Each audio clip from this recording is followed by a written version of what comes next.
So good morning guys, welcome to stock Kshetra. So guys, आज था day 110 और yes, as usual we will follow the risk management every day. आज भी follow हुआ और आज रिस्क मैनेजमेंट हिट ही नहीं हुआ बेसिकली। तो जो लक्ष्मण रेखा जो होता है, मेरा जो रूल 1 है, आपको हम स्क्रीन पे दिखाते हैं कि 5% से ज़्यादा लॉस नहीं करना, 2500 से ज़्यादा लॉस। तो लॉस वाला चीज़ हुआ ही नहीं। आप देखोगे कि पहले ट्रेड से ट्रेड 1 टोटल आज 9 ट्रेड लिए हैं, 2 ट्रेड ज़्यादा है, बट उसका हम लॉजिक समझाएंगे क्यों ज़्यादा है। उसका सिंपल सा लॉजिक है इसकी, शुरुआती से मेरा प्रॉफिट में ही रहे थे और टाइम ऑफ ट्रेड देखोगे तो 12-19 तक मेरा ट्रेड हो चुका था साथ, ठीक है। और उसके बाद मेरा ये था कि सेकंड हाफ में सेंसेक्स का एक्सपायरी है और मार्केट जो है फॉल हो सकता है, अपना लो ब्रेक कर सकता है। तो इस पॉसिबिलिटी को हम खोना नहीं चाहते थे और सिंस हम प्रॉफिट में भी थे, आप देखोगे कि हम यहाँ पे 4900 रुपया के प्रॉफिट पे, 5000 के प्रॉफिट पे चल रहे थे 12-19 पे और बड़े आराम आराम से कर रहे थे। आप देखोगे कि टाइमिंग भी देखोगे, पहले हम इन दोनों का टाइमिंग पहले हम यहाँ पे लिख लेते हैं, फिर हम लोग डिस्कस करते हैं। तो ये ऑर्डर्स रहे सारे, आप पॉज करके ऑर्डर्स भी देख सकते हो, ठीक है। वही 75 क्वांटिटी ले चल रहे थे, 75-75। कभी रिस्क मैनेजमेंट थोड़ा स्टॉप लॉस छोटा बंदा था तो 150 क्वांटिटी का वहाँ पे रिस्क अलाउ कर देता था। रिस्क देखो 1.5% ही रहता है, जो मेरा यहाँ पे रूल 2 कहता है कि मैक्सिमम रिस्क पर ट्रेड 1.5% ही है। और जो आज लॉस हुआ है तो देखोगे कि कॉस्ट टू कॉस्ट ही मोस्टली रहा है, C2C और एक यहाँ पे लास्ट वाले ट्रेड में थोड़ा लॉस हुआ है तो 1000 रुपया कर दिया था, कोई दिक्कत नहीं है। तो ये रहा यहाँ पे टोटल ट्रेड्स। अब आपको दिख रहा होगा सक्सेस में 10 है, 20 है, यानी 10 ट्रेड हुआ है। तो 9 ही ट्रेड यहाँ पे क्यों लिखा कि एक ट्रेड जो था ना, जो 7th ट्रेड था, तो ये ट्रेड बेसिकली हम घुसना चाह रहे थे बट थोड़ा सा अर्ली घुस गए, टाइमिंग का वहाँ पे गड़बड़ हुआ तो हम कॉस्ट टू कॉस्ट पे निकले, फिर हम री एंट्री प्लान किए तो फिर वो वर्क किया, जो हम चाह रहे थे वो हो गया। तो इसको हमने एक ट्रेड यहाँ पे माना है। तो लास्ट में जो ट्रेड लिया था गाइज, उसका टाइमिंग है 13:53 और 14:06। उसके बाद हम किल स्विच कर दिए थे गाइज यहाँ पे। अभी हम आपको तो यही है, आप देखो कि बहुत प्यार से आराम से, कल से ज़्यादा पेशेंस है आज। कल देखोगे तो 9:24 में ही ट्रेड हो गया, फिर 9:27, 9:36, थोड़ा जल्दी जल्दी हो रहा था क्योंकि पहला दिन था, रिस्क मैनेजमेंट को फॉलो करने वाला दिन था, है ना, पेशेंस वाला दिन था। आज थोड़ा देखोगे कि 9:24 में पहला ट्रेड कल जैसा ही लिया, बट सेकेंड ट्रेड में 10 बजे लिया, आधे घंटे वेट किए, फिर 10:12 पे लिया, 10:27 पे, फिर 11:27, देखो 1 घंटा वेट किया। तो अब पेशेंस डेवलप यहाँ पे होने लग रहा है, कल आपको और बेटर दिखेगा। जब तक अपना सेटअप ना बने, कूदने का कोई मतलब है नहीं। तो आप देखोगे कि ये रनिंग P&L जो है ना, कभी नेगेटिव नहीं गया यहाँ तक। उसके बाद एक अच्छा ट्रेड चला यहाँ पे, फिर हम 4100 पे पहुँचे। उसके बाद 870 गया, फिर हम 4900 पे पहुँच गए। और T8 के बाद गाइज हमने प्लान यहाँ पे बनाया, यहाँ पे लिखा हुआ है कि दो 7 trades done, dead and kills हुए, 7 ट्रेड तो हो गया था। वैसे भी मेरा जो नंबर ऑफ ट्रेड है उस पर हम बहुत रिजिड नहीं होते हैं, वो रूल्स वाले वीडियो में भी हमने बता चुका है आपको कि जो नंबर ऑफ 7 ट्रेड्स है ये मेरा थोड़ा रिलैक्स्ड रहता है। Rule 1 no compromise, rule 2 maximum time no compromise, कि 1.5% तो रिस्क होता ही है। कोशिश करते हैं 1.5% लेके घुसे, लेकिन कभी कभी फ्लो में स्लीपेज हो जाता है या कुछ हो जाता है। जैसे मान लो घुसते घुसते थोड़ा स्लीपेज में ऊपर खरीदा गया, लेकिन स्टॉप लॉस तो आप प्रॉपर लगाओगे तो वहाँ पे 750 तो नहीं जाने वाला, समझ रहे हो बात। अगर मान लो आप खरीदना चाह रहे हो और मार्केट में पंच करते करते थोड़ा निकल गया, लेकिन स्टॉप लॉस तो ओरिजिनल जगह पे लगेगा, तो अब वो 750 तो रहा नहीं, तो थोड़ा सा वहाँ पे 800 1000 भी हो सकता है। बट 1.5% 100% कोशिश रहती है और नंबर ऑफ ट्रेड्स फ्लेक्सिबल है। लेकिन हाँ, अगर 2-3 लॉस हो जाए फिर तो बंद करना है, जो रूल 3 कहता है। जैसे कि आज का आपको हम कंसेप्ट समझाते हैं क्यों फ्लेक्सिबल रखा मैंने आज, कि ट्रेड 7 के बाद 12-19 पे हो गया। फिर मेरा प्लान ये था कि सेकंड हाफ में अगर लो ब्रेक करता है तो सेंसेक्स एक्सपायरी भी है, निफ्टी में भी एक अच्छा मूव आ सकता है और मार्केट में उस तरह से पॉसिबिलिटी था आज। वो अदर अलग बात है कि साइडवेज एक्सपायरी किया, इसलिए हम बहुत पेशेंस रखे।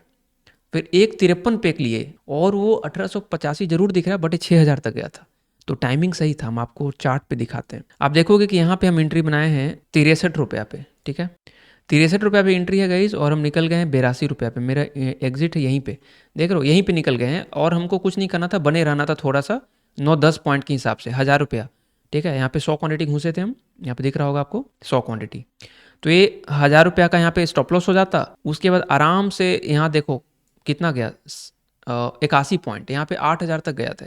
8000 भी छोड़ो, कम से कम 66 पॉइंट, 6-7 हज़ार तो यहाँ पे आराम से था। बट वही है कि थोड़ा सा पेशेंस नहीं रखे, मतलब इस कैंडल में वीकनेस देख के हम निकल गए। यहीं से हम लोग को सीख मिला है, एक ये सीख मिला है कि जब आप प्रॉफिट में हो ऑलरेडी और ये ट्रेड हम बहुत सेफ खेलना चाहते हैं, हमको रिस्क नहीं लेना ज़्यादा, तो आप घुसो और घुसने के बाद कॉस्ट टू कॉस्ट कर दो या जस्ट नीचे कर दो 200-400 के लॉस पे। कॉस्ट टू कॉस्ट भी कर देते ना, वो हिट नहीं होता और आराम से कॉस्ट टू कॉस्ट पे जाता तो क्या फ़र्क पड़ जाता, 5000 पे रहते। लेकिन अगर ये आ जाता तो आज हम 10-12 हज़ार पे होते। और अभी कितने पे हैं, तो अभी हम लोग 5800 पे हैं। समझ रहे हो? हम 5,000 ऑलरेडी थे 4900 पे। अब यहाँ पे फिर से हम आपको लॉजिक समझाते हैं कि क्या पेशेंस का क्या गेम है और कैसे ट्रेड मैनेजमेंट होता है। कि हम 5,000 पे ऑलरेडी थे और अभी भी हम 800 ही ज़्यादा हैं, 5,000 के आसपास हैं एक तरह से। इसलिए कभी भी ज़्यादा डरना नहीं चाहिए ट्रेड में। तो हमें ये करना था यहाँ पे कि इसको कॉस्ट टू कॉस्ट करना था, जाता तो जाता, लेकिन अगर वो आ जाता तो 6-8 हज़ार आ जाता, हम लोग 13,000 पे पहुंच जाते। तो ऐसा मैनेजमेंट करना चाहिए गाइस, ठीक है। नेक्स्ट टाइम से हम लोग ये सीखे। फिर एक ट्रेड हम यहाँ पे लिए 122 पे और निकल भी क्या लगता है 122 97 पे। हाँ, लास्ट वाला ट्रेड था। तो ये एक बार हमको ऐसा लगा, एक बार हमको फिर से फीलिंग आया कि थोड़ा सा हम वेट किए, देखो इस कैंडल में वेट किए, इस कैंडल में कुछ नहीं हुआ, इसमें भी वेट किए, इसमें भी वेट किए। जब ये दोनों कैंडल बन गया ना तो हमको लगा कि अब ये ऊपर निकल सकता है, बट ऊपर जाकर वो नीचे आना शुरू कर दिया तो हम निकल गए। मेरा सिंपल लॉजिक था कि जैसे ही पहला लॉस होगा आई विल बी आउट। उसके अलावा जो कुछ कुछ ट्रेड हैं यहाँ पे, कॉल साइड के ट्रेड हैं, मॉर्निंग वाले कॉल साइड के ट्रेड एक यहाँ पे बनाए थे 223 से लेकर के 231 तक, ठीक है। हालांकि यहाँ पे अर्ली एग्जिट है 236, पूरा नीचे आने लग रहा था, हमको लग गया था कि प्रॉब्लम है, यहाँ पे हम निकल गए। फिर एक यहाँ पे 172 से लेकर के इधर कहीं है, फिर यहाँ पे है गाइस 172 कहीं इधर है, और हम निकले हैं यहाँ पे 178, इसमें हम अर्ली निकले हैं गाइस।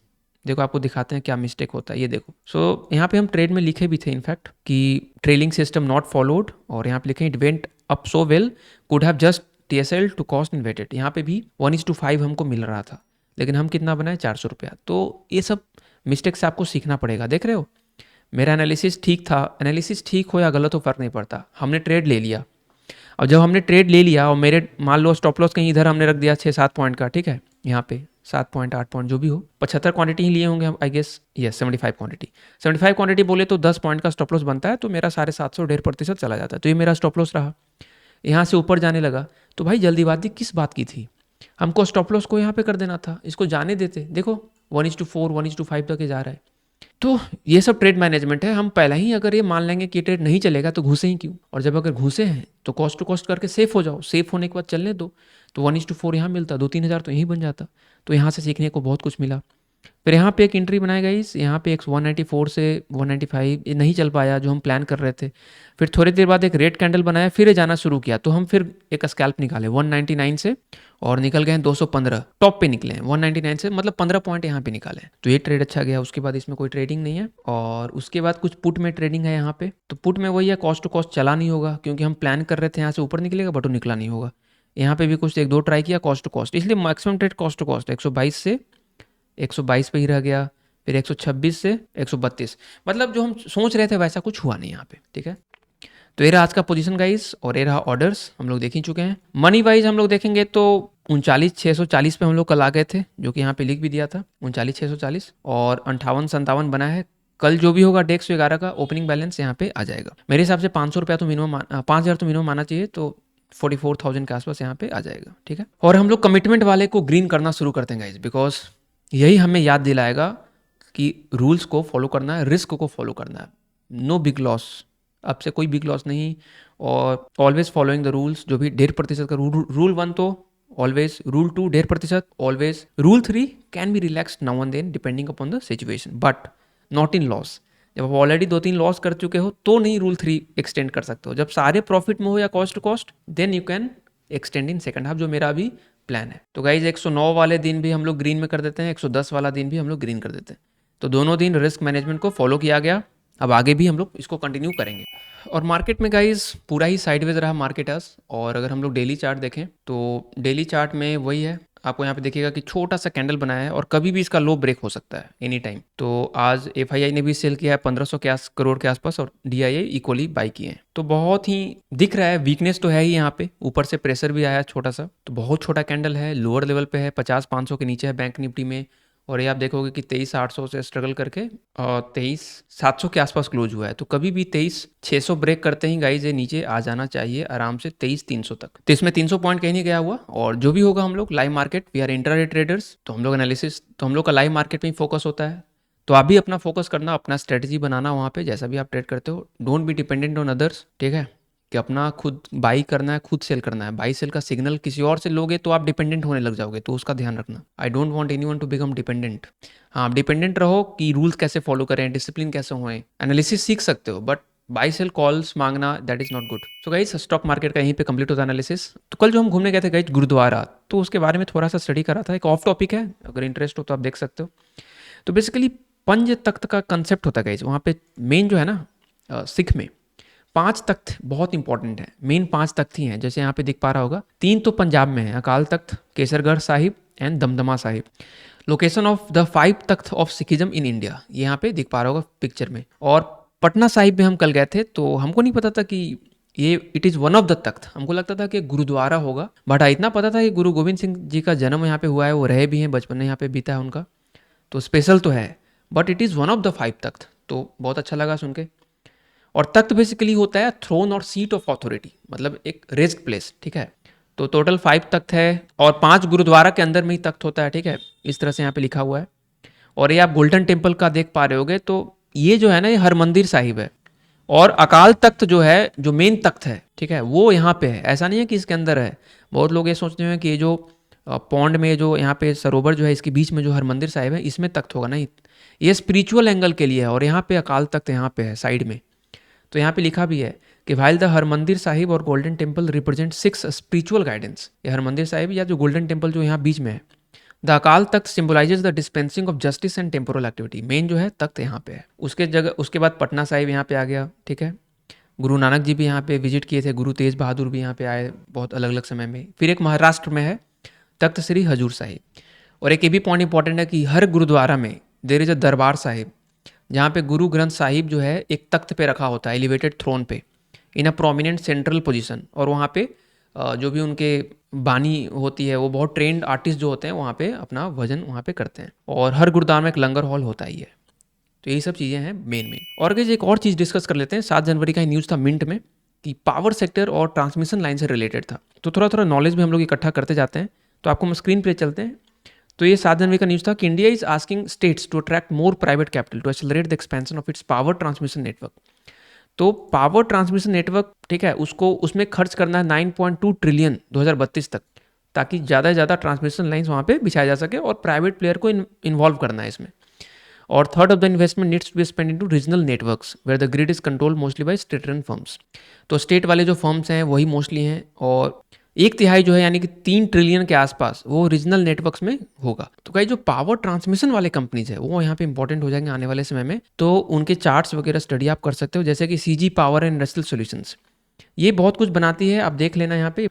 जैसे सीजी पावर हो गया, हिताची एनर्जी लिमिटेड हो गया, आरईसी हो गया, तो और भी कंपनी जिस तरह से आप नोट्स यहाँ पे उस लाइन्स पे आप बना सकते हो। हम अभी स्टडी शुरू किए हैं, कुछ होगा अपडेट तो हम जरूर आपको बताएंगे। तो पावर सेक्टर, यस, तो पावर सेक्टर में ट्रांसमिशन को लेकर खास करके वहाँ पे कुछ ना कुछ चीज़ें होने जा रही हैं, होने वाली हैं। अच्छा खासा वहाँ पे इन्वेस्टमेंट होगा। तो एक बहुत अच्छा न्यूज़ था। और कैपेक्स से रिलेटेड भी गाइज एक न्यूज़ था, वो भी हम डिस्कस कर लेते हैं। तो इंडिया का गाइज एवरेज इंक्रीज जो कैपेक्स का है वो 30% का है, मतलब हर साल 30% कैपेक्स बढ़ता है फाइनेंशियल ईयर 21 से 24 तक। बट जो लास्ट फरवरी में जो गवर्नमेंट ने budgeted moderate growth of 17.1% capex, तो काफ़ी घट गया ग्रोथ रेट कैपेक्स में, क्योंकि अनयूटिलाइज हो जा रहा है। जैसे आप देखोगे कि ये यहाँ पे है डेटा आपका, the centre is on track to miss budgeted capex um significantly. जितना भी ये बजट में बोलते हैं कि हम 11.11 ट्रिलियन यानी 11 लाख करोड़ के आसपास कैपेक्स एक्सपेंडिचर करेंगे, खुद तो उतना हो नहीं पाता सेंटर से। यहाँ पे लिखा है कि there is a limitation of the centre in effecting massive capex. इतना बड़ा जो कैपेक्स है खुद सेंटर अकेला नहीं खर्च कर सकता, तो 15% जो है वो स्टेट को दे देता है 11 लाख करोड़ में कि लो और तुम कैपेक्स में एक्सपेंडिचर करो, तो भी नहीं हो पा रहा है। आप देखो प्रोजेक्टेड यहाँ पे है, लेकिन जिस रफ्तार से खर्च हो रहा है उसका डॉट यहीं तक जाता है, तो इतना सारा मिस हो जाएगा, इंफ्रास्ट्रक्चर डेवलपमेंट कम होगा। या जहाँ जहाँ भी कैपेक्स जाता है, बहुत सारे मिनिस्ट्रीज में सब जाता है। उसके बाद यहाँ पे देखोगे कि हम लोग 17.5% ग्रोथ रेट पे पहुँच गए हैं। ये ग्रोथ रेट का फिगर है guys, year on year growth. और ये 2025 है, ये 24, 23, 22, 21, तो 21 से 24 तक देखोगे तो एवरेज कितना है, एवरेज 30% ग्रोथ है, year on year growth capital expenditure का। वो यहाँ पे लिखा है कि average increase of nearly 30% between financial year 21 and 24, 21, 22, 23, 24 में 30% ग्रोथ था, और 25 में सीधा 17.5% ग्रोथ है। तो इलेक्शन का भी एक इफेक्ट आता है, यहाँ पे लिखा हुआ है capex goes down during election, क्योंकि उतना खर्च नहीं हो पाता, उतनी चीज़ें प्लान नहीं हो पाती। तो गवर्नमेंट का एक प्लान भी है कि 50 साल का इंटरेस्ट फ्री लोन देना है, किसको, स्टेट्स को, ताकि 2024-25 में जो भी टारगेट है इनका मीट हो पाए। देखते हैं कितना कैपेक्स हो पाता है। इसमें कुछ और नॉलेज को इकट्ठा करके हम इसको अपडेट करते हैं नोट्स को, फिर हम लोग डिस्कस करेंगे। So this is it guys, मिलते हैं कल। और कल के लिए ट्रेडिंग के लिए बेस्ट ऑफ लक और अच्छे से रिस्क को मैनेज करके चलिएगा। Say no to big loss, rules को फॉलो करना है, ठीक है। बाय बाय, टेक केयर, जय हिंद।